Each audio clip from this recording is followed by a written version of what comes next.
Hello YouTube family, எல்லாரும் எப்படி இருக்கீங்க? நேற்று என் ஃப்ரெண்ட் ஒருத்தவங்க அவங்க வீட்டுக்கு ஈவினிங் டீ டைம் ஸ்நாக்ஸ்க்கு இன்வைட் பண்ணி போஹா செஞ்சு கொடுத்தாங்க. எனக்கு அந்த ரெசிபி ரொம்ப பிடிச்சி போக நம்ம கண்டிப்பாக நாளைக்கு அதை வீட்டில் ட்ரை பண்ணுறோன்னு நான் இன்னைக்கு அதை செய்ய ஆரம்பித்தேன். நான் என்னவோ குக்கிங்கில் பிஹெச்டி படித்த மாதிரி ரொம்ப ஓவர் கான்ஃபிடென்ட்டாக இந்த ரெசிபி என்ன ஜுஜுபி செம்மையாக செய்கிறேன் பாருன்னு ஆரம்பிச்சிருக்கேன்.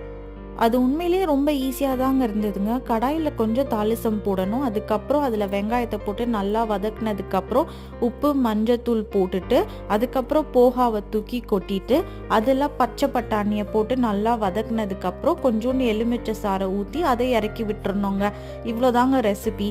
நானும் சரி அதுதான் அவுட்புட்டாக வரும்னு பார்த்தா எனக்கு போகா வரலங்க. எனக்கு போகா பொங்கல் தான் வந்தது. நான் என்ன தப்பு பண்ணேன்னு எனக்கே தெரியல. இதுக்குதான் பெரியவங்க சொல்லுவாங்க போல, போனோமா சாப்பிட்டோமா வந்தோமான்னு இருக்கணும். இந்த விஷ பரீட்சை எல்லாம் வீட்டில் ட்ரை பண்ணவே கூடாதுன்னு.